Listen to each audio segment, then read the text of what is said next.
C'est une nouvelle année qui commence, aimables téléspectateurs. Merci de toujours nous rester fidèles et bienvenue dans le cadre de ce magazine au cœur du sport. Et oui, nous démarrons avec beaucoup de joie, beaucoup de plaisir parce que nous nous retrouvons encore entre nous, amis sportifs, entre nous, amoureux du sport. Et oui, pour parler sport, évidemment, vous le savez, on l'avait dit, l'année va commencer avec le CHAN. Le CHAN qui démarre déjà très bientôt. Eh bien, la République démocratique du Congo fait partie des nations qui vont prendre part à cette compétition. Et oui, la liste a été publiée par Otis Ngoma. Les préparatifs ont démarré. La sélection a quitté Kinshasa pour justement Tunis, lieu de préparation. Eh bien, nous, pour dire que tout est mis en place pour bien entamer cette compétition. Et oui, sur ce plateau, nous allons nous focaliser sur cette compétition qui est le CHAN, où la RDC, il faudra le signifier, participe pour la 6e fois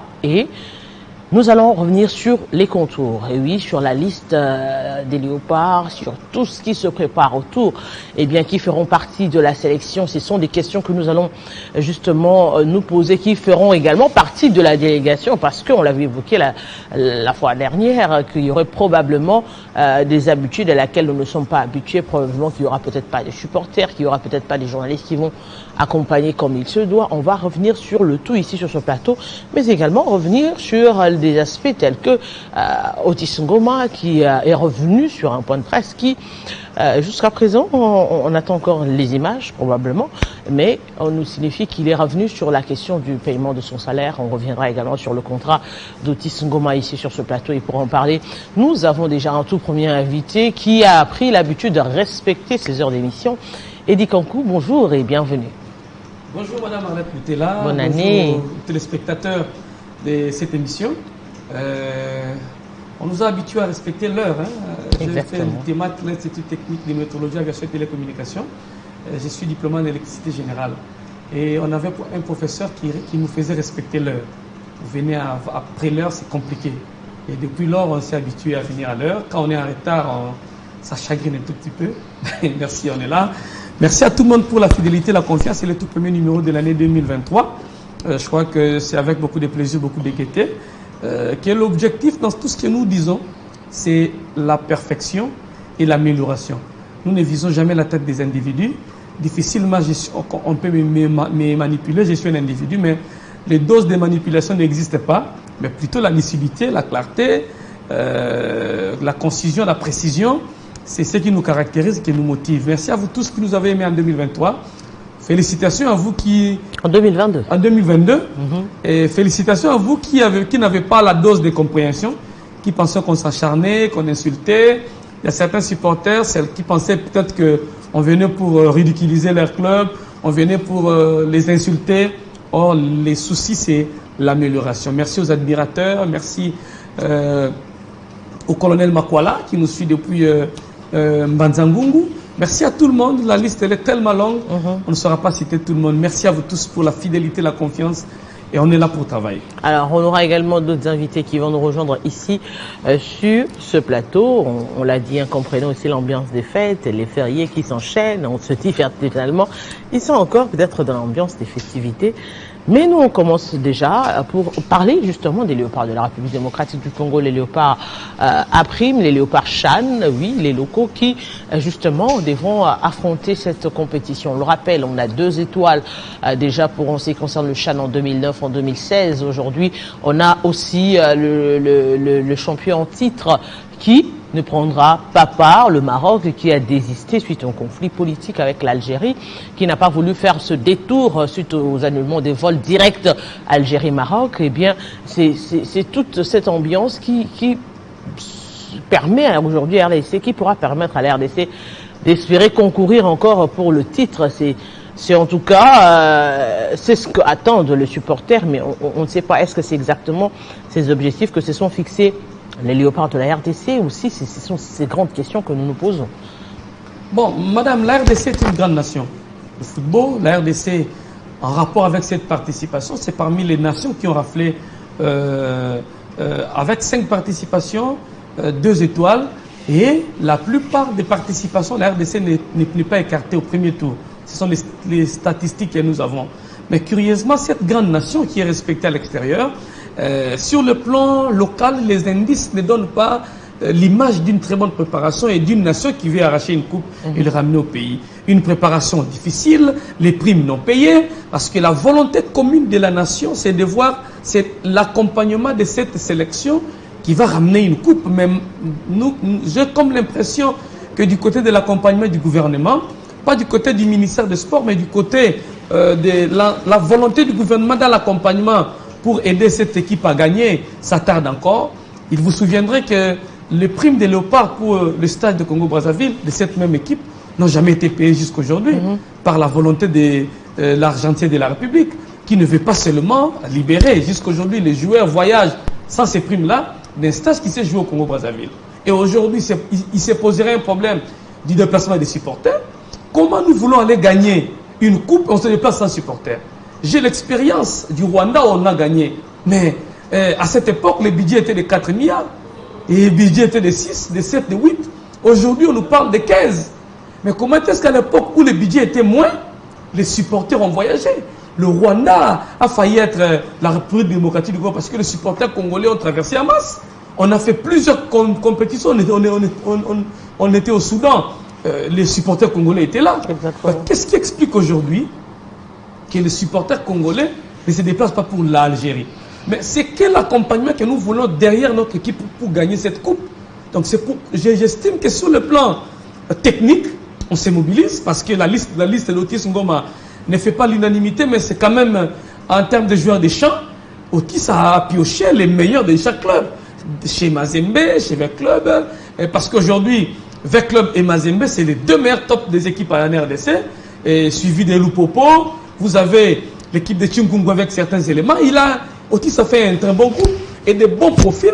Nous allons en parler. Restons d'abord sur l'accompagnement du gouvernement. Vous pouvez avoir un très bon groupe, mais si l'accompagnement du gouvernement ne suit pas comme il se devait, ça sera un problème pour cette équipe pour mieux prester, parce que le supporter reste un joueur qui apporte du tonus, un joueur qui est sur le terrain. Et un joueur peut vouloir se fatiguer sur le terrain, mais quand il attend les chants des supporters, il peut se réveiller pour donner le meilleur de lui-même.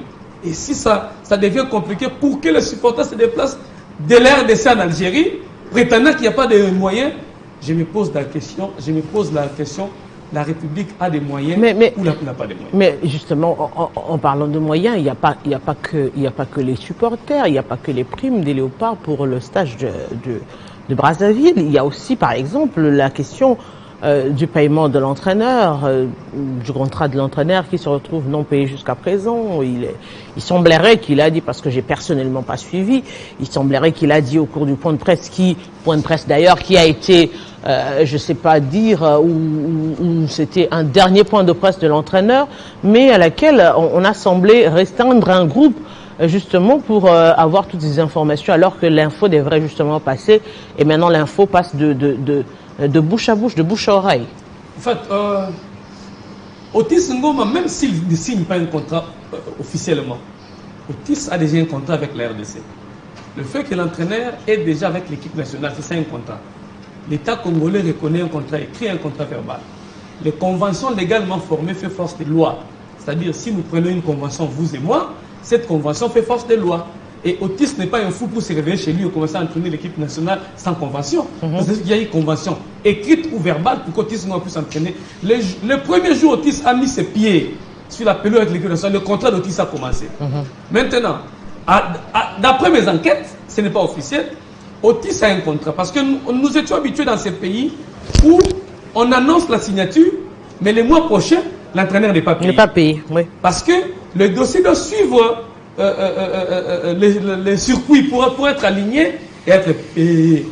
On a mis Otis dans le système des autres entraîneurs qui sont partis. Des Sabres et Cooper. C'est-à-dire, son enveloppe varie entre 45 000 et 50 000. Et dans les termes du contrat, chaque adjoint de l'entraîneur aura l'argent dans les 45 000 ou 50 000. Parce que l'État congolais ne va pas signer avec tous les joueurs. L'expérience nous rend tel massage. Nous connaissons quand on signe avec. Donc c'est un peu comme le contrat de Desabre. De Desabre et de Cooper. Il est coach manager et c'est lui qui gère tout son staff. Exactement. Maintenant, là où c'est bien, parce que les termes, le contrat les termes du contrat vont signifier le montant de chaque personne. Ce n'est pas que c'est comme on faisait à Cooper, on donne à Cooper, Cooper pense à ses adjoints. Ici, ce n'est pas le cas, comme tous ont été nommés. Et le paquet de 50 000, de 45 000 ou 50 000, il y aura des termes dans le contrat où chaque adjoint aura son salaire. Maintenant, il se pose un problème. Au Congo, on veut même ici que l'État puisse payer, à prendre en charge même le team manager. Mais c'est compliqué parce que le team manager est nommé par la FEDE. Et je crois que son job, plus c'est du côté FEDE, l'État prend en charge l'entraîneur et ses adjoints. Donc, si aujourd'hui, les dossiers d'Otis Ngoma termine son parcours dans des circuits administratifs et que c'est aligné, on ne veut pas faire des annonces pour que demain, qu'il y ait encore état des salaires. Nous connaissons comment est-ce que l'administration en matière de finances fonctionne en RDC et au moment opportun, Otis Ngoma sera saisi par le ministère des Sports pour son contrat. Alors, mais je crois que dire qu'il n'a pas de contrat, je m'inscris en faux. Parce que même s'il n'a pas encore signé officiellement, mais Otis a un contrat. Maintenant, le problème, c'est qu'il faut formaliser. Il faut formaliser le contrat d'Otis Ngoma qui soit aligné pour toucher. Parce que même si c'est verbal, tant qu'il continue à prester, qu'il ne touche pas, c'est injuste. Un entraîneur ne peut pas continuer à prester et participer à une compétition sans toucher à son salaire.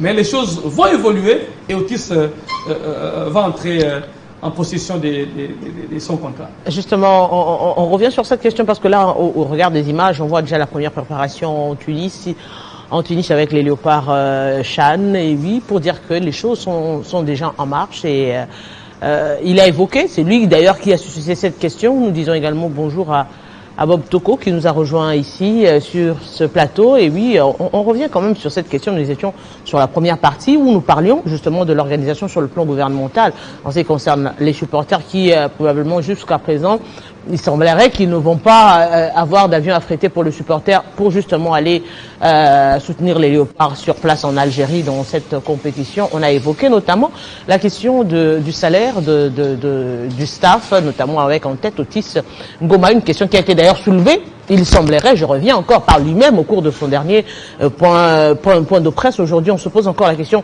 pourquoi revenir sur cette question maintenant, seulement maintenant? Parce que le chant va bientôt débuter. D'ailleurs, je vais commencer par vous saluer, madame, ainsi qu'Edi quand je suis trouvé sur ce plateau. Edi a été très administratif sur cette question. Mais il y a aussi une autre facette derrière tout ça. On dirait que faire signer Otis Ngoma ressemble à une patate chaude. On dirait que quelqu'un ne veut pas s'assumer. On dirait qu'il y a quelqu'un qui ne voudrait pas prendre ses risques. C'est comme l'impression qu'on a. Parce qu'Otis a dit que voilà, le contrat, lui, il a signé. Le président de la FECOFA devrait le faire après le retour du ministre. On a vu passer par ici Hector Cooper. On a vu les résultats après la catastrophe qualificative du mondial. Donc après, on s'est dit, on dirait qu'il y a un discours derrière tout ça. On dirait qu'on voudrait que Otis ait apporté des preuves de sa validité comme sélectionneur national pour qu'après on régularise la question. Si c'est une stratégie, moi je pense qu'on devait procéder autrement. De la part de qui? Je pense j'ai dit si, on devait procéder autrement. On ne laisserait pas Otis Ngoma. Et ce qu'il a dit, ce qui a été plus scandaleux, les salaires on comprendra, parce qu'il ne sera pas le premier entraîneur à être payé en retard. Et ce qu'il a dit après, c'était on n'arrivait pas à penser que ça pouvait arriver, que le sélectionneur national parfois se déplace pour certains sites, voir le match, voir les joueurs jouer, aller faire le monitoring avec ses propres moyens, sur ses propres frais. Il se prend en charge avion, hôtel, déplacement, nourriture sur place, il se prend en charge. On se demande où est-ce qu'on est, s'il n'a pas encore de contrat. Et que bon, c'est vrai, la procédure pour la formalisation de son...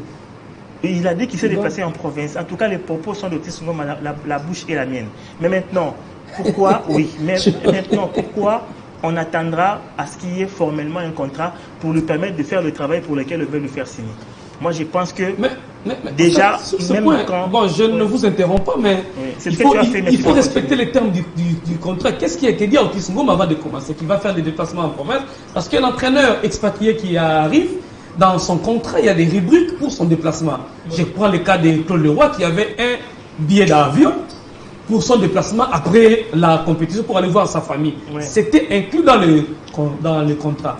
Otis se déplace parce qu'il doit aller faire des aspects techniques en convention avec l'État congolais ou avec la fédération parce que la fédération peut aussi déplacer son entraîneur. Si c'est une responsabilité du gouvernement, inclus dans les termes du contrat, je suis d'accord. Mais si ce sont les aspects techniques, ça relève de la compétence de la fédération qui a ses moyens pour déplacer son entraîneur. Ça, c'est les gamins dont on ne connaît pas le visage dans tout ça. Ce que moi, mais je pense que nous sommes ici pour répondre aux questions. Moi, je et non pour poser encore des questions. Mais justement, je ne te pose pas des questions. Mais justement, moi, en fait, on salue également Charles Massoudi qui nous a rejoint sur ce plateau. En fait, moi, ma question, c'est justement,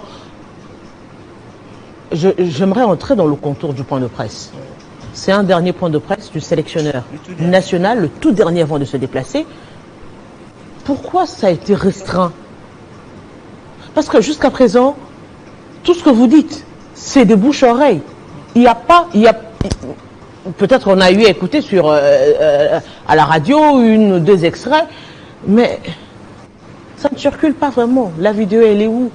Où l'on voit au titre. Parce que les propos, quand ils sortent de la bouche de l'auteur, c'est autre chose que quand c'est relayé par les journalistes où on ne sait pas vérifier si c'est exactement ce qu'il a dit, si c'est exactement la compréhension qu'on donne à ses propos.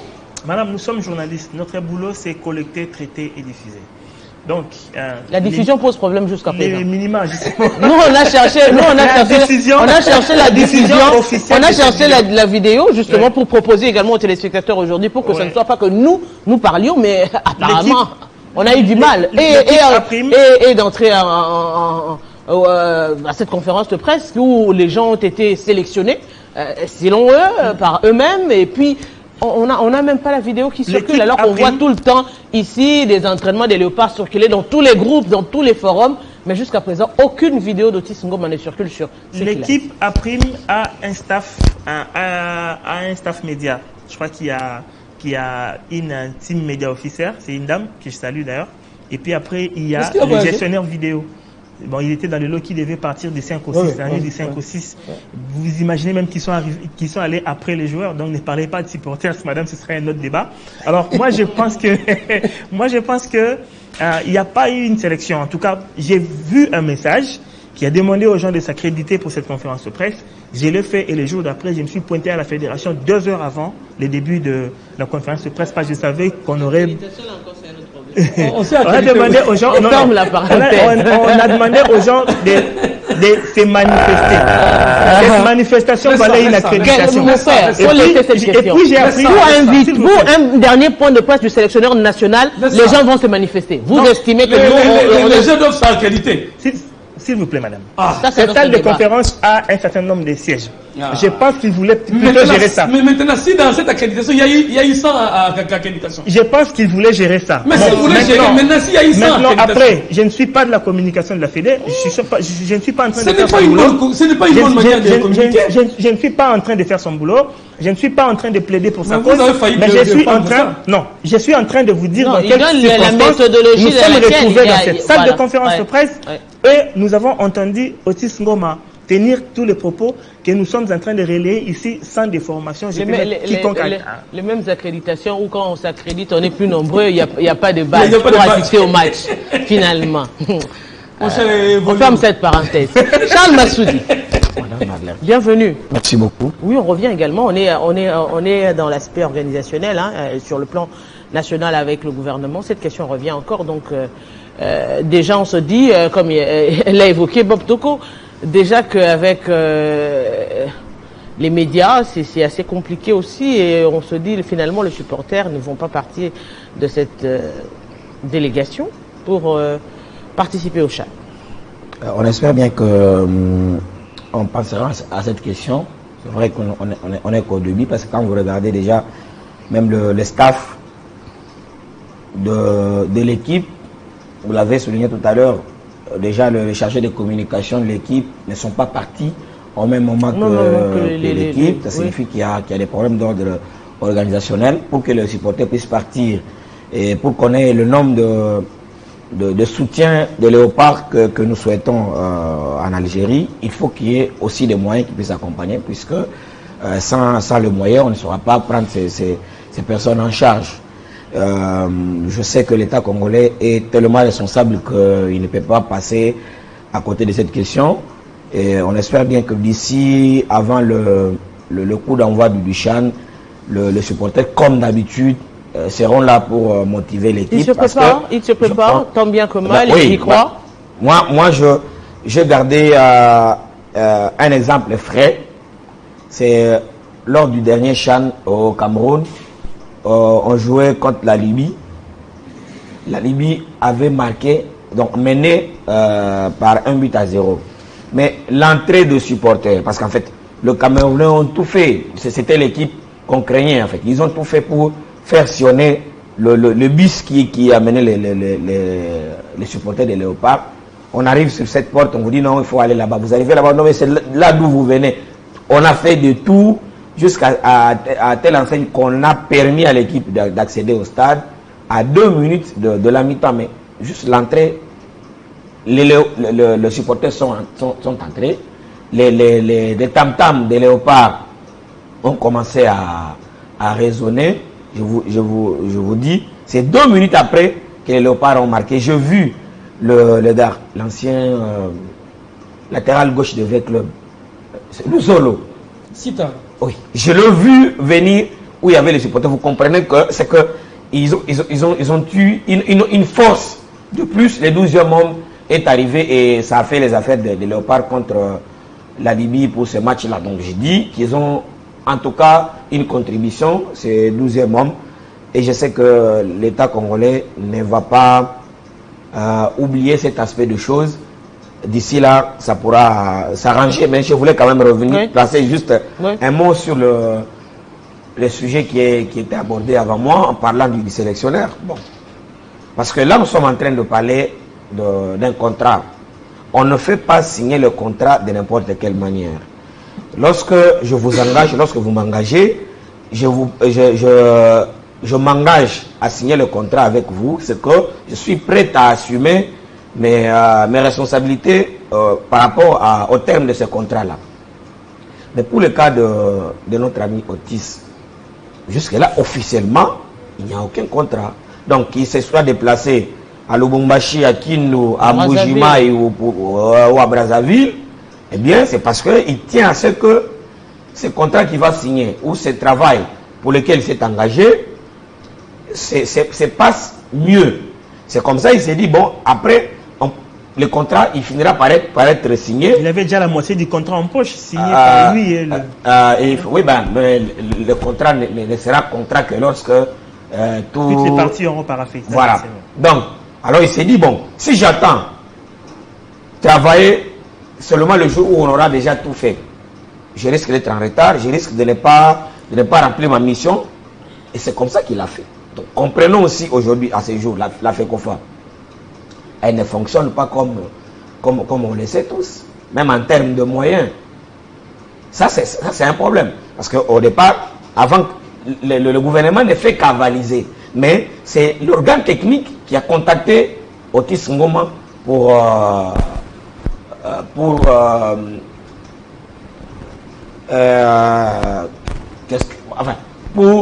être à la tête du staff technique de Léopard April.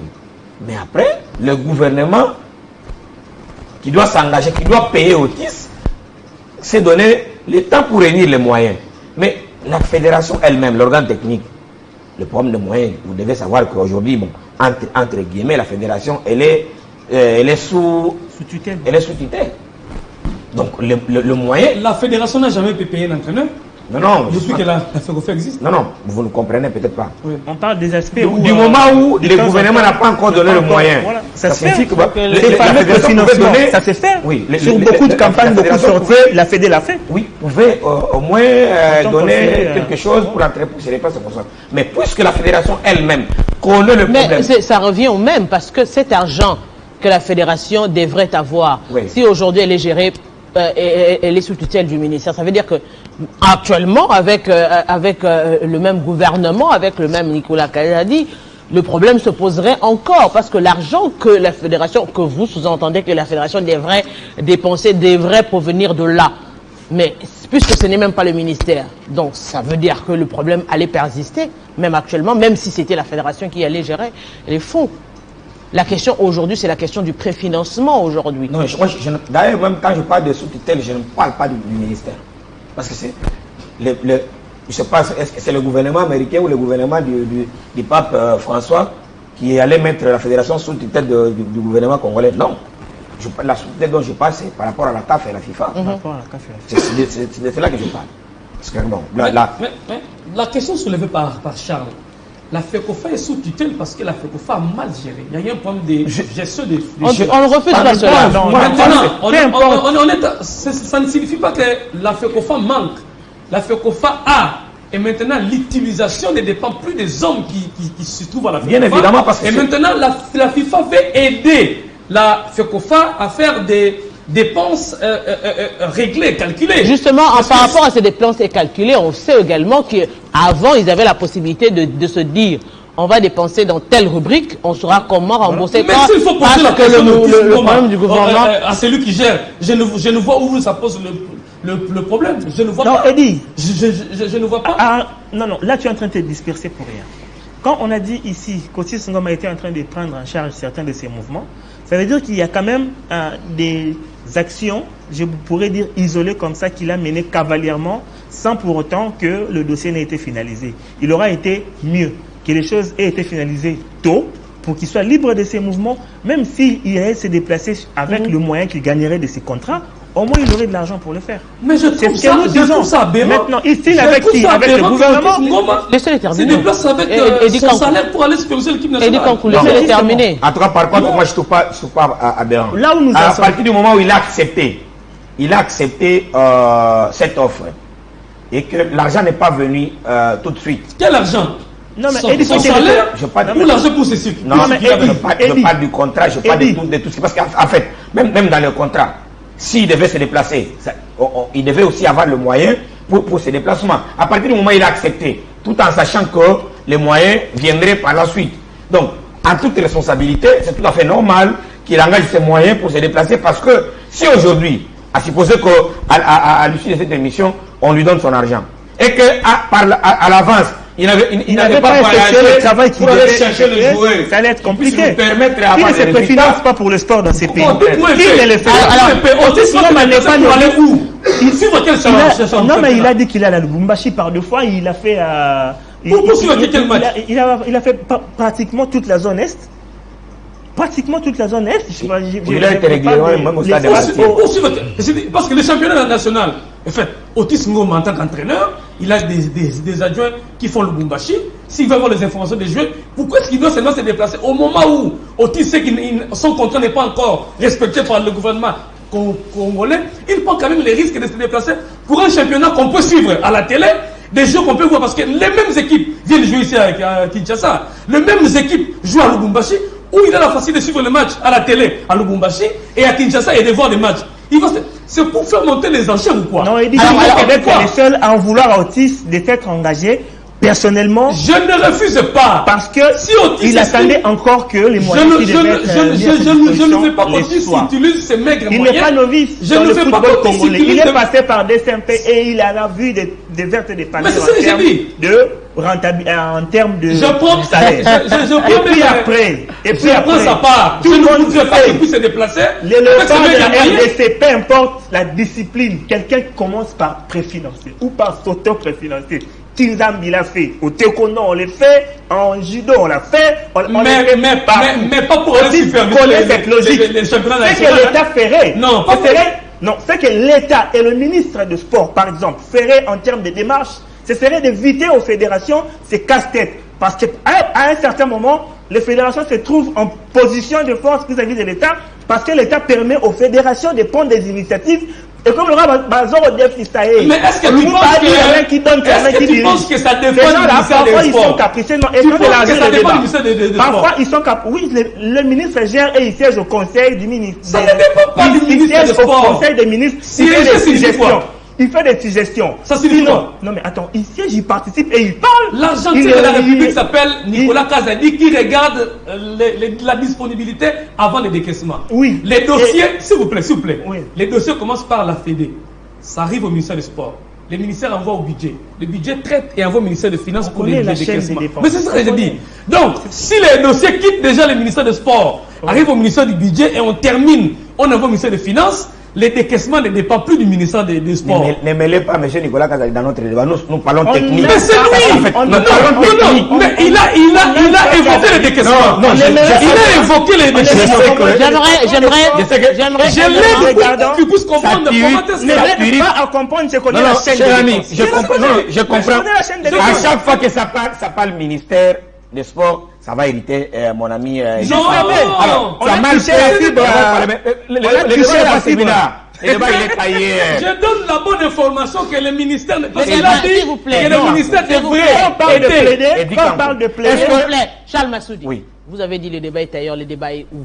Oui, voilà. Est-ce que nous sommes d'accord, vous et moi, que même en étant à Kinshasa, Otis pour quitter de l'hôtel où il est ou de sa résidence pour aller au stade de Martyrs, il doit payer le carburant pour même s'il ne doit pas aller à Lubumbashi. C'est un entraîneur national, oui. Il doit avoir le moyen pour se déplacer. Donc, mais le moyen doit être lié dans le terme de son contrat. Voilà, alors à partir si le moyen, si le déplacement d'Otis Ngoma pour l'hôtel et le stade de Martyrs est inclus dans le contrat, ça doit être respecté. Je ne voudrais pas qu'Otis puisse commencer à sortir ses maigres moyens en attendant l'exécution du contrat pour se déplacer. Oui. Il doit poser le problème auprès des personnes qu'il avait engagées, notamment la FECOFA et le ministère. J'ai un problème de moyens, qu'on lui trouve une solution. Quand vous estimez qu'Otis seul se bat seul, c'est là où je ne suis pas d'accord. Il ne devrait pas se battre seul. Et ça, on a engagé qui est Bazali. FECOFA et Zali, ministère et Zali. S'il a des problèmes, qu'il pose le problème, en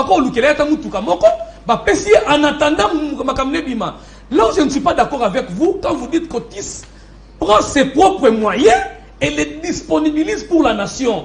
Ça, c'est une insulte pour la République du Congo.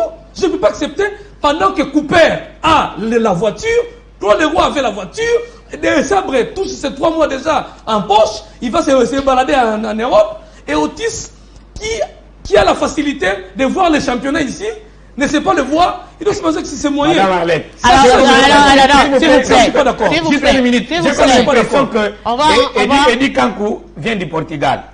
S'il vous plaît. Vous voyez ce qu'il raconte là? C'est comme un monsieur qui on a parasité aujourd'hui à Kinshasa. Mais pourquoi vous voulez vous sortir de ce moment? Non, attendez, vous avez parlé de Claude Leroy. Claude Leroy, qui ne sait pas, entre nous ici, que Claude Leroy à un certain moment, lui-même, il est passé à la télévision pour dire que son salaire, c'était le président de la République de l'époque, Joseph Kabila Kabange, qui payait ses moyens. Il a connu le même cas. Nous ne sommes pas étrangers, nous savons comment ça fonctionne chez nous. Donc, mettons-nous dans le contexte. Arrêtons de rêver. Oui, arrêtons de rêver. Mettons-nous dans le contexte. Et Otis a été réaliste à le faisant.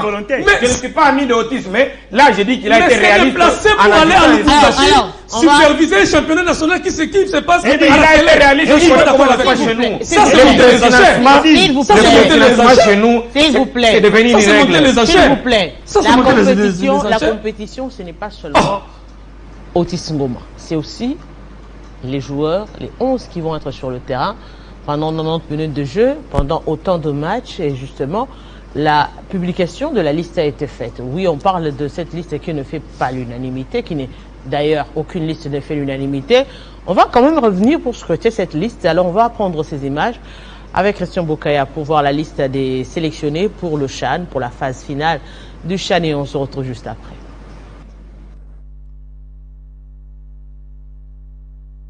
Qui devront défendre les couleurs nationales au championnat d'Afrique des Nations en Algérie. Comme gardien de but, on retrouve Moukawa Yves, Siadi Badjo et le Moto Hervé. 9 défenseurs sont convoqués par Otis Ngoma. Il s'agit de Joe Isamampeko, le Zoloncita Ernest, Boka Isaka, Ebunga Simbi, Mavungu Arnold, Ikoyo Iyembe, Mundeko Zato, Mfingi Magema et Mouke Kakalaba. Au milieu de terrain, on retrouve Mikamichi, Mutomo Sizilou, Kalonji Mira, Onoya Sangana, Zemanga Soze, Kikasa Wamba Merveille et Mpian Zengeli. En attaque, le staff technique a jeté son dévolu sur Boueni Fortuna, Bola Lobota, Kinzumbi Philippe, Mpanzo Eli, Bosunzali Adam, Kabwewa Bantu Eric, Mayamba Obed, Makusu Mundele Jean-Marc et Ikanga Lombo Jonathan. Pour rappel, la RDC est logée dans le groupe B aux côtés de l'Ouganda, de la Côte d'Ivoire et du Sénégal.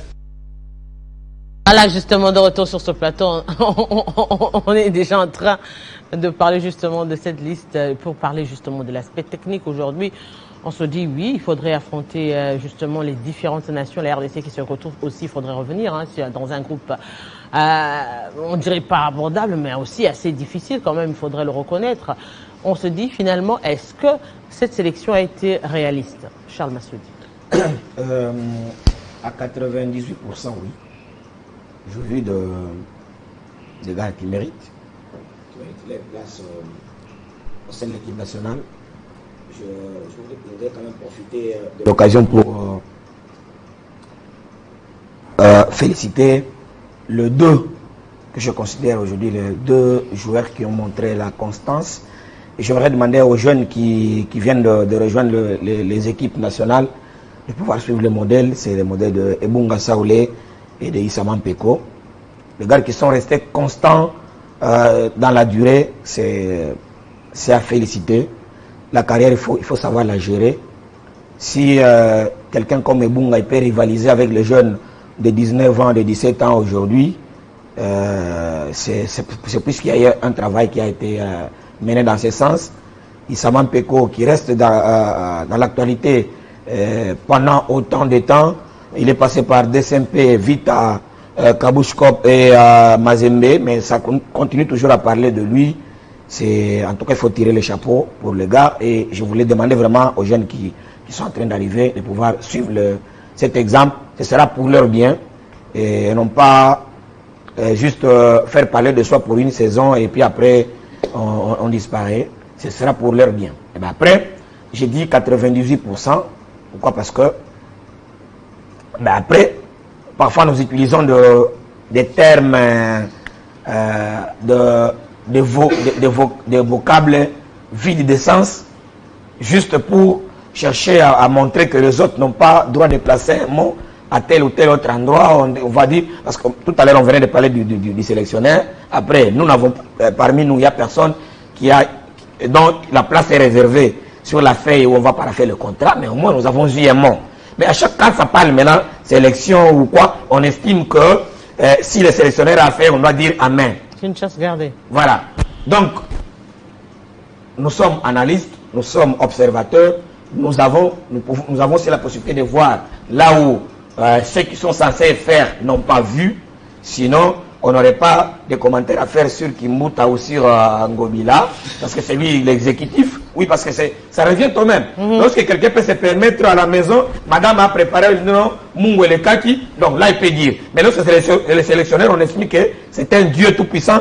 Lui, c'est quand il fait, tout est parfait.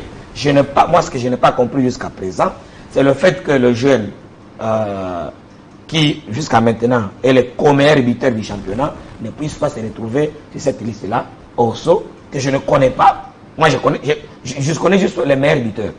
Je ne le connais pas personnellement. Je le vois juste sur le terrain ou à la télévision, comme tout le monde. Mais je me dis qu'il a travaillé pour mériter sa place. D'ailleurs, vous savez ma position sur Chikunku, l'équipe de Chikunku, le fait que cette équipe se retrouve au championnat national. J'ai toujours dit à haute voix que c'était de façon irrégulière.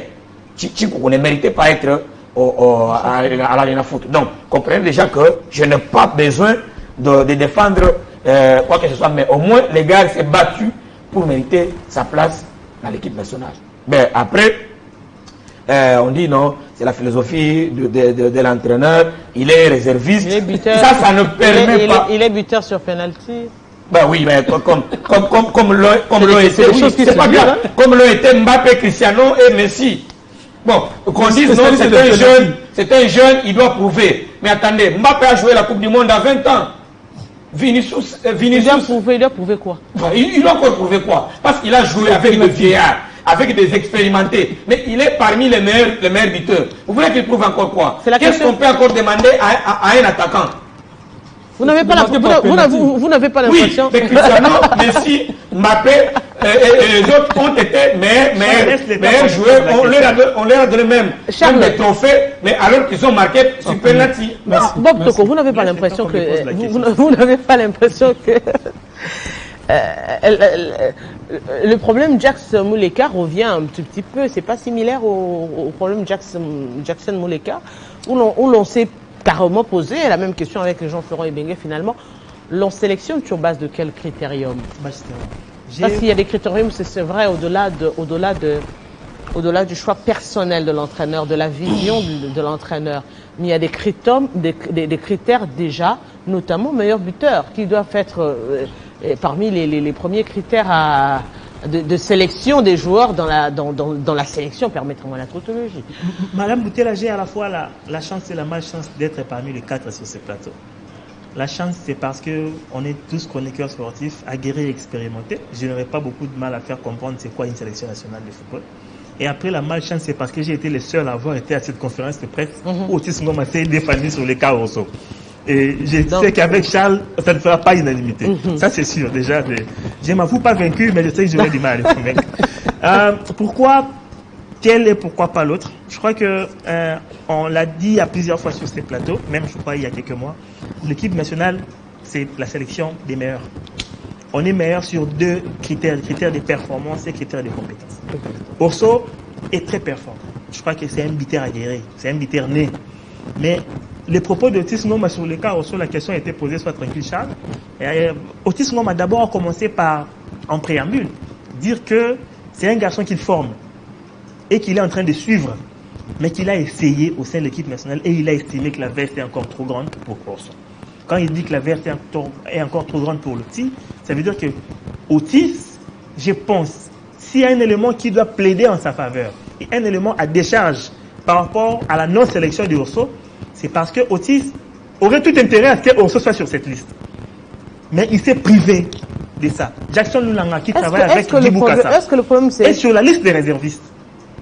Vous imaginez donc, j'ai comme l'impression que les sélectionneurs principaux et son adjoint ont essayé d'être les plus rigoureux envers eux-mêmes, les plus rigoureux possibles envers eux-mêmes. Non, envers eux-mêmes, c'est les enfants. Ne parlez pas de Lunanga. Je suis en train de venir. Il ne faut pas parler de Lunanga Jackson ici. Être plus rigoureux envers soi-même. C'est parce que ça reste un jugement personnel au-delà du critère de performance, comme vous l'avez dit. Ça reste une vision personnelle de l'entraîneur qui peut s'inscrire aussi en faux.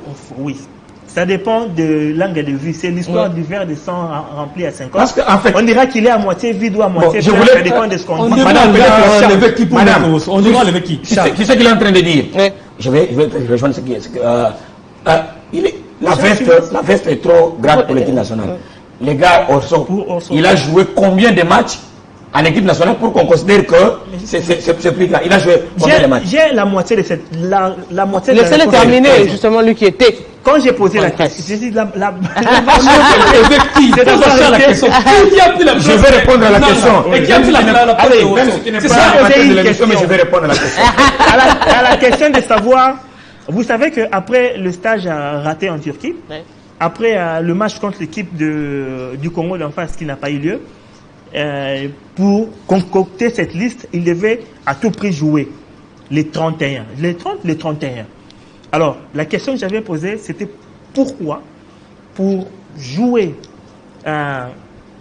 rôder l'équipe nationale et se faire une idée de tous les joueurs, on devait jouer contre les équipes de la deuxième zone du classement. On aurait mieux trouvé comme sparring partner. On va à l'EPFKIN prendre les premiers des deux poules A et B. Vous avez du répondant, madame. Vous avez du répondant. Pour moi, si ils ont jugé les 2 groupes qu'ils ont fait jouer contre Tikunkou et DSMP sur base de ces prestations-là, c'est minimaliste.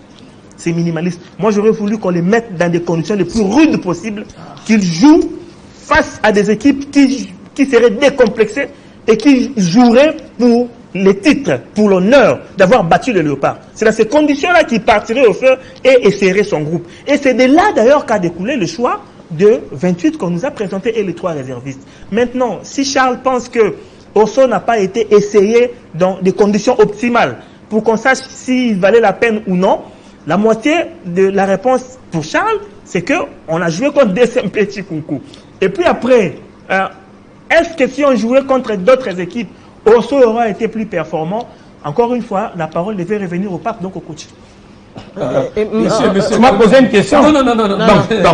Donc ta question n'est pas plus. Quand tu auras ta parole et puis tu vas revenir sur ta question. Sa question est que il m'a dit la parole, donc je peux ou ne plus répondre. Eddie Kankou. Madame, cette question, ça me rappelle un certain Tela avec Santos Mutubile.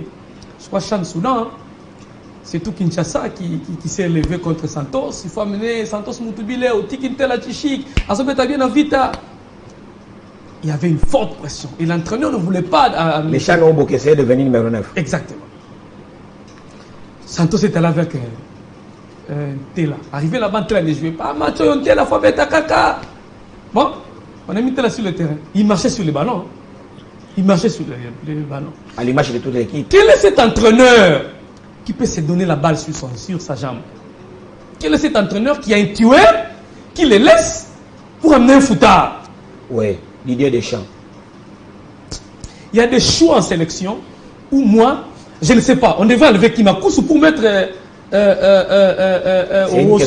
déjà qu'on a des problèmes de choix tactiques, hein, je pense. Parce qu'aujourd'hui, le coach n'a pas la tâche facile, hein, surtout au niveau du milieu de terrain. Il prend le meilleur de Mazembe, le meilleur de Vita. Et la musique va aller comment avec il a plusieurs profils sur le terrain. J'ai vu des gens défendre, c'était toujours le même coach Otis. Lors de sa première publication, sa première publication, il nous avait mis Riki Touleni. Les amis d'Eddie Kankou défendaient, chaque entraîneur a son joueur, on a vu Riki Touleni, 2 saisons. C'était toujours les coachs. Donc arrêtez de penser que le coach ne se trompe pas. Il s'était trompé lors de sa première liste. Et oui, il s'est trompé, c'est humain. Pas question de Riki Touleni, il a fait son temps. S'il vous plaît. Maintenant, il n'est plus l'homme du moment. Oui, merci. Laissez-moi quand même exprimer qu'il est dans l'erreur. Laissez-moi quand même expliquer. Oui. Laissez-moi quand même expliquer. Quand les entraîneurs comme des dieux, il s'est trompé. L'erreur est humaine. Oui. Maintenant, ici, nous analysons chacun selon sa manière de voir et de considérer. Je vais répondre à votre question. Tu ne réponds pas à ma question. Tu m'as posé la question, oui ou non? S'il vous plaît, tu donnes ton point de vue sur le dossier. Non, tu m'as posé une question, oui ou non? Je ne t'ai pas posé la question, je me suis posé la question. D'accord, ok. Réponds à ta question. Maintenant, moi, Eddie, je suis dans le camp de Kisngoma. Moi, entraîneur, je ne prendrai pas ces gamins-là. Moi, je l'appelle gamin parce qu'il a du chemin à parcourir. Ok, comme Mbappé aussi. Oui, il a du chemin. Comme Mbappé ne aussi. compare pas la mort et la vie. Mais attendez, qu'est-ce que vous appelez pas la mort et la vie? Qu'est-ce que vous appelez mort? Charles, on ne joue pas le même. Laissez-les terminer comme ça, vous aurez votre temps de parole. On n'a pas la même formation. Le réflexe il ne faut pas comparer un homme debout et un homme dans le cercueil. Papa. Ça, c'est deux comparaisons qui n'ont pas terminer. Laissez-les terminer. Je pense qu'à mon humble avis, Otis a fait des bons choix. Si tu estimes qu'il devrait amener qui à la place de qui, je ne sais pas. Ça, c'est à vous de répondre à cette question pendant votre temps d'antenne. Vous ne m'avez pas posé la question. Non, je vous ai posé la question. Je ne vous ai pas posé la question. J'estime je vais répondre à que quoi? sur cette ligne d'attaque, Otis a pris le meilleur. C'est un très bon liste sur le joueur de champ. Par contre, là où moi je ne suis pas d'accord, parce que sur le joueur de champ, il y a Ebunga et Issama. Les deux expérimentés habitués de la compétition qui vont encadrer les jeunes. Ça, c'est une très bonne chose.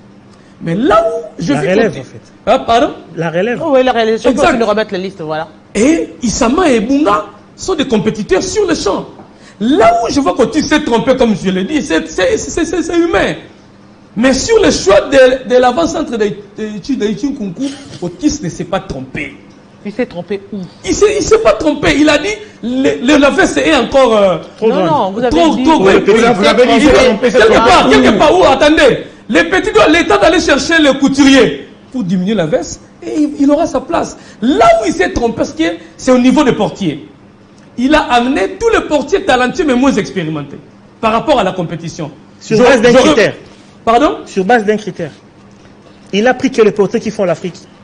Oui. Cette saison. Oui, mais maintenant, c'est son élément de valeur, en tout cas, c'est ce qu'il a. Ce sont des portiers talentueux et qui promettent à l'avenir. Mais j'aurais voulu, comme le joueur de champ, prendre aussi un portier expérimenté. Ça, c'est mon souhait. J'ai souhaité ainsi. Comme le cas, notamment, je ne dis pas que, notamment, avec le joueur. Je savais que tu allais. Je ne dis pas que Otis s'est trompé. Il a pensé amener les joueurs, les portiers, et le choix des portiers, ce n'est pas seulement Otis, c'est aussi le préparateur des gardiens, Kidiaba. Bon, Kidiaba veut aussi former son monde, Parce que Matampi, c'est le concurrent direct de Kidiaba. Il préfère travailler avec la jeunesse que les autres qui ont déjà des titres pour créer aussi la marque Kidiaba. C'est très bien. Mais moi, j'aurais voulu que cette campagne, qui est un certain Matampi expérimenté, qui peut aider les jeunes portiers. Mais sur le choix de l'avant-centre. La question... Moi, sur terrain. Moi, j'ai pleuré à Douala. J'ai pleuré, n'est-ce pas? Parce que, quand tu parles expérimenté là, ces ballons qui nous a failli le deuxième but contre le Cameroun. D'accord? C'était un expérimenté qui était là. Arrêtons. Donc ça signifie que... Donc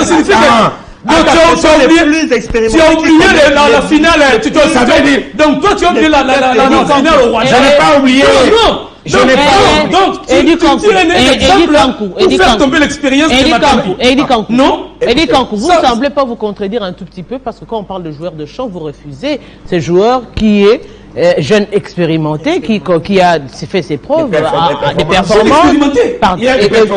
Permettez-moi de terminer. Je pose une question. Non, mais jeune expérimenté. Le cas du jeune qui, comme les portiers, estiment qu'ils sont en train de faire l'Afrique. On a estimé qu'il est meilleur en championnat, qui est le championnat d'élite de la RDC. Il est co-meilleur buteur. Vous n'estimez pas qu'il peut être de la partie. Par contre, vous estimez que de l'autre côté là-bas, on a mis des novices où il faudrait un expérimenté. Non, pas des novices. Des novices, parce que Lomboto, c'est quand même un gardien qui a fait l'Afrique. Basio aussi, il est oui, je ne peux pas nier. Je ne dis pas que l'entraîneur a fait des mauvais choix. Je ne dis pas ça. Mais tu aurais préféré. Ce sont des très bons choix que l'entraîneur a fait du côté portier. Mais vous auriez parce que tous les trois gardiens, des Lupopo, des Motema Pembe et des Mazembe, sont des bons gardiens. Sont des bons gardiens qui ont du talent. Parce que sur les champs, on a l'expérience. Parce que la compétition ne se joue pas seulement en termes de talent, mais en termes d'expérience aussi. Matampi a fait la campagne avec Ibenge partout, Chan, éliminatoire Coupe d'Afrique, éliminatoire Coupe du Monde.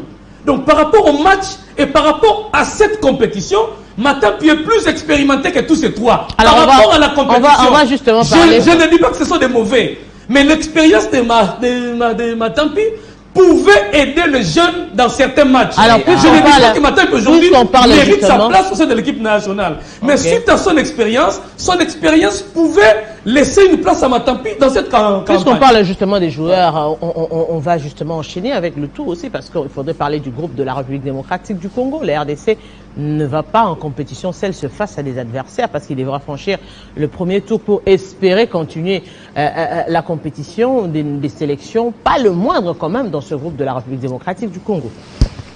Bien évidemment, j'étais en train de dire au départ, j'ai dit la sélection de Otis, elle mérite la cote, j'ai dit à 98%, je suis d'accord. J'ai bien dit 98%. Je commençais par là. Il va prendre la place de qui? Le jeune Orso, en tout cas moi j'y tiens, des personnes. Mais au moins, je vu sur cette liste, vous avez trois, les défenseurs, il y en a 9, mais 3 latéraux gauche. Alors que les latéraux droits, on n'en a qu'un. Il y a des polyvalences au sein de l'équipe nationale. Moi, j'ai des polyvalents. Je ne suis pas en train de... Vous parlez de la place. C'est pour dire quoi? C'est pour dire que le coach n'a pas pris... Ce n'est pas que c'est une liste où nous avons 4 compartiments. Il dit, bon, sur les 4 compartiments, je divise par 4. Il n'a pas fait ça. Ça signifie que quand vous parlez de la place de quelqu'un, ce n'est pas le problème de la place de quelqu'un. Il a pris un groupe. Parce qu'en termes de compartiments, on aurait vu 12 gardiens, 13 défenseurs, 3... en fait... 5 en termes de division. Mais là, vous voyez, vous avez 3 gardiens, vous avez 9 milieux de terrain et plutôt 9 défenseurs. Vous avez. Donc, ça n'a pas été. On n'a pas divisé équitablement. Donc, c'est pas la question de mon ami. C'est carrément le choix de l'entraîneur. Voilà. Il devait prendre la place de qui? Non. Je ne suis pas mais qui ne mérite pas parce que vous estimez que lui, il mérite. Mais qui ne mérite pas? Parce que je ne suis pas en train d'opposer le joueur. Il est encore jeune, le seul lui. Mais au moins, il est encore jeune. Les attaquants congolais, il a prouvé qu'il méritait sa place. Moi, c'est ce qui me gêne. Je répète encore, je ne connais pas les jeunes. Je ne les connais pas. Oui, mais il mérite, mais il doit encore apprendre. Si j'ai un ami, j'ai le seul, Maxi, Pierre Zengel. Le reste là, c'est des joueurs comme les ressortissants de ta province. Je vais dire, non, Maxi est du grand Bandodo. Mais il joue dans ton club. Non, mais les autres jouent aussi. On a joué aussi dans mon club. On a joué aussi dans mon club chéri. Oui, mais ce n'est pas mon ami. On va revenir dans la compétition. D'accord, donc, voilà. Alors, je dis qu'aujourd'hui, au moins, nous avons, je répète encore, nous avons une très bonne sélection. Le fait que le Maroc, le tenant du titre, en fait, ce soir retiré de cette compétition, ça doit être une motivation de plus pour nous. On n'oublie pas qu'on sera devant l'Ouganda, le Sénégal, la Côte d'Ivoire. Bien sûr, nous ne devons pas, au regard de notre statut, nous ne devons pas avoir peur du Sénégal. Déjà, regardez le Sénégal. Ne confondons pas le Sénégal A et le Sénégal A'.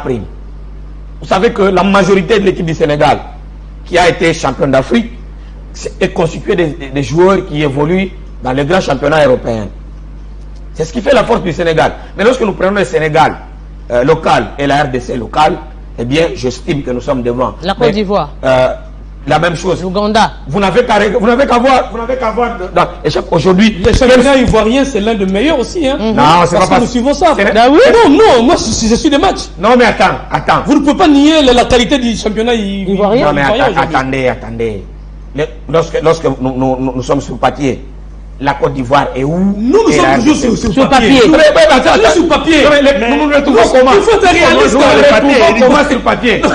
Comment nous retrouvons sur papier? Tout commence par le papier. Nous, nos performances, c'est toujours sur papier. Pourquoi les Rwandais n'est pas sur papier? Est-ce que c'est nous qui nous mettons sur papier?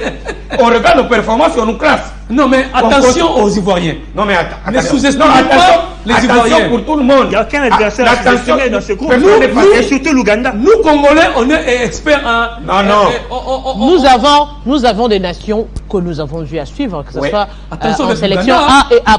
On voit par exemple le cas de l'Ouganda, il y a un collectif. Oui. On sent on n'a peut-être pas d'équipe, des individualités, mais il y a le collectif qui joue. Et dans des matchs, on sait aujourd'hui que les individualités comptent plus que le collectif, parce que le collectif, vous évoluez en bloc.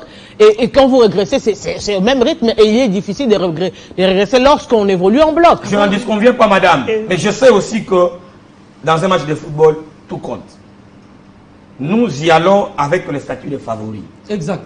Et psychologiquement, ça doit être une motivation. Pourquoi on ne doit pas avoir des supporters? Mais vous êtes clément dans les dossiers des supporters. Vous estimez que c'est oui, amen. Pourquoi? Et aujourd'hui, nous ne devons pas avoir des supporters. Mais c'est ça le problème. Non, mais parce qu'il a été décidé ainsi. La compétition démarre les 13. On est aujourd'hui les 7. Aucun signe. Non, mais oui. Aucun signe sur le terrain. Et vous estimez ça? Non, mais attends. Aucun signe. Je partage. Non, mais attendez. Non. Aucun signe de supporter. Ne dites pas qu'aujourd'hui, l'État congolais est incapable d'affréter des avions. Mais non, mais Edith Kankou. L'État congolais peut affréter même 5 avions. Edith Kankou, Charles Massoudi. Si déjà à ce jour, on est à moins d'une semaine, il n'y a aucune campagne qui n'a été faite sur le Chan. Une campagne. Nous partons, on se dit aujourd'hui, si le Congolais d'aujourd'hui, vous lui demandez, la RDC va participer avec quel objectif? On ne sait pas. On y va comment? On ne sait pas. Il n'y a aucune campagne qui a été détectée qui a été lancée pour justement booster cette population, alors que l'on sait que l'image que nous gardons, nous, du Chan, c'est le Chan 2016 où la RDC a bougé totalement et complètement.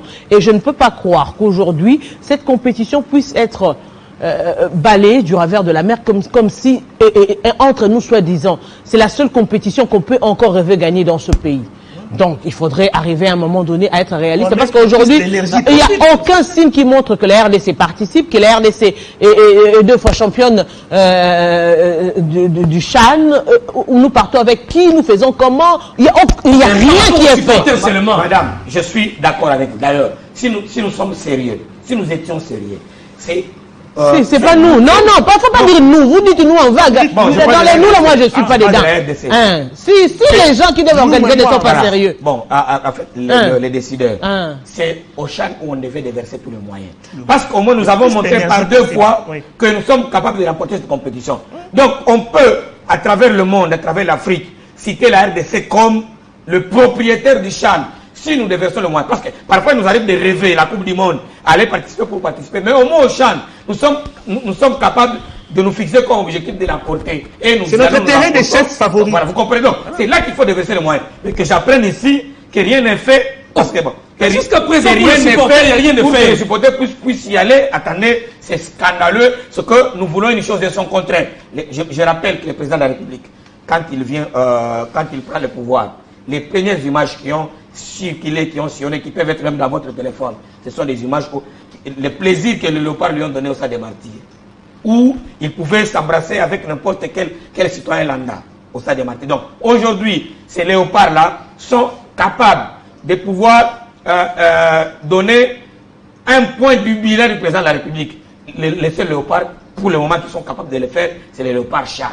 Parce que les autres, nous devons reconstruire les équipes pour espérer aller à la CAN ou gagner la CAN ou participer au mondial, nous devons former l'équipe. Mais au moins, nous avons une équipe CHAN, nous avons une sélection qui a déjà prouvé à 2 reprises qu'ils sont capables de ramener. Est-ce que vous comprenez, quand vous parlez du président de la République, est-ce que vous comprenez que c'est une visibilité politique? Parce que là, je me dis, quand il s'agit des léopards, après on voit les Chancel Mbemba, c'est des pros qui évoluent à l'étranger. Là, il faudrait emmener une caméra pour montrer que le président de la République est entré dans les vestiaires. Il a salué les joueurs, il les a motivés, il est devenu le deuxième coach. Là, c'est une visibilité politique parce qu'on l'a pas senti avec le CHAN.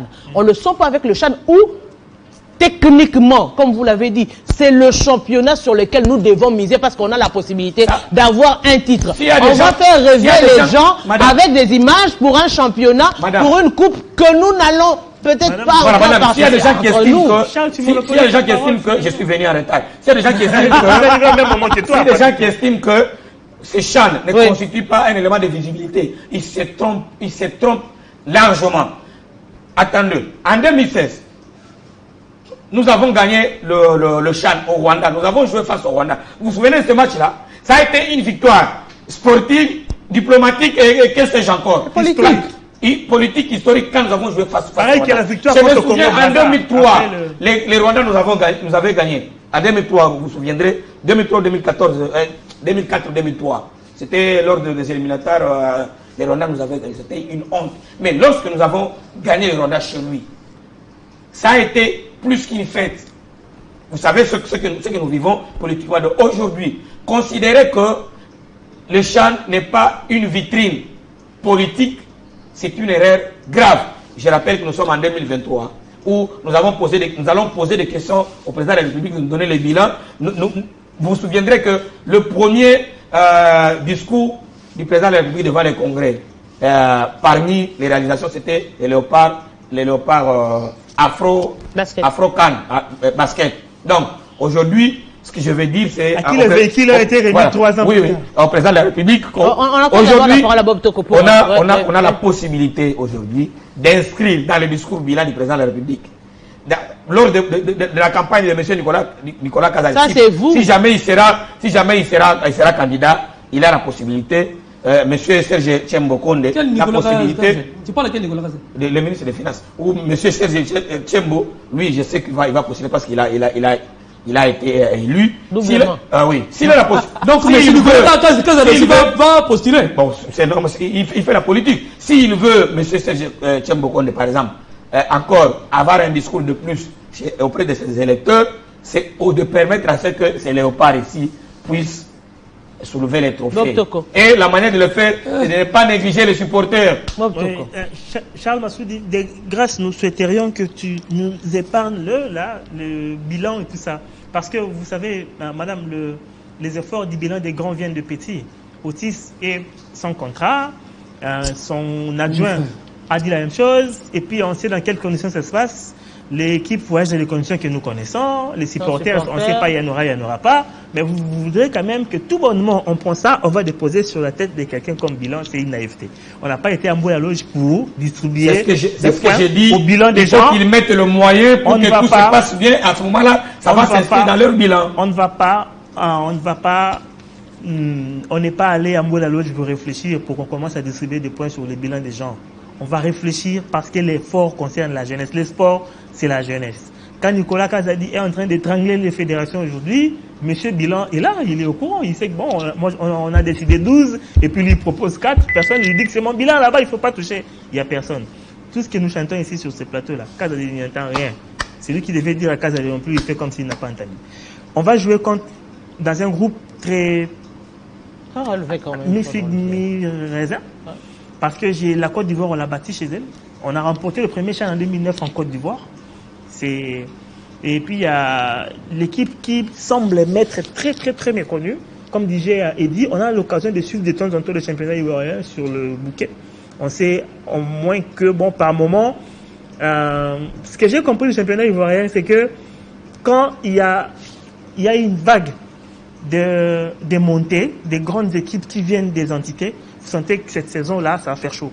Quand il y en a de moins en moins, quand les équipes, parfois, quand ça passe, là-bas aussi, il y a des problèmes, mais cette équipe-là est passée avec beaucoup de cartons rouges. Mais il est quand même arrivé à Ligue 1, tout ça arrive partout. Mais l'adversaire qui semble me faire un peu frisson, c'est l'Ouganda. Les Vipers sont venus faire la misère ici chez nous. Et puis après, ils sont 60% de l'équipe ougandaise. C'est une équipe qui sait faire de la misère.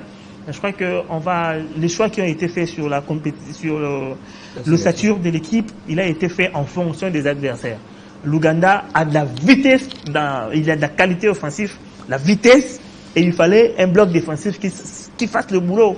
Parce que, par exemple, l'équipe sénégalaise est très technique, donc il faudra un milieu de terrain qui réponde pour ne pas laisser couler le navire. Je crois que le coach et son adjoint ont fait du travail dans ce sens-là. Très rapidement.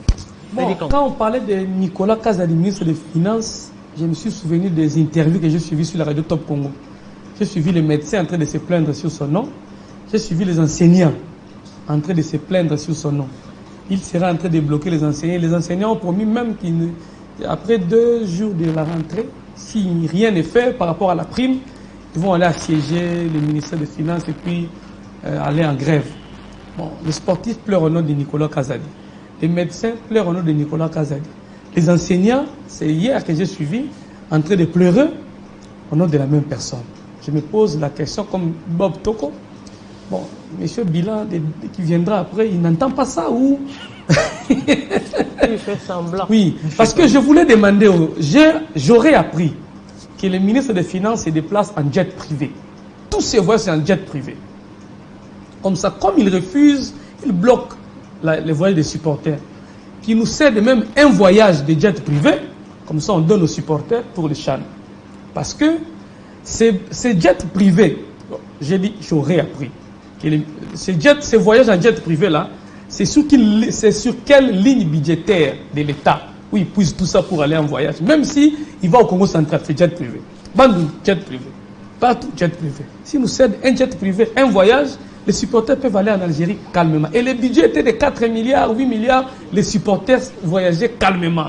Aujourd'hui, c'est 15. Donc, 15 milliards avec 15 milliards, on a du mal à se déplacer. On peut même prendre le nombre de supporters fois 4. C'est l'enfer au paradis, ça.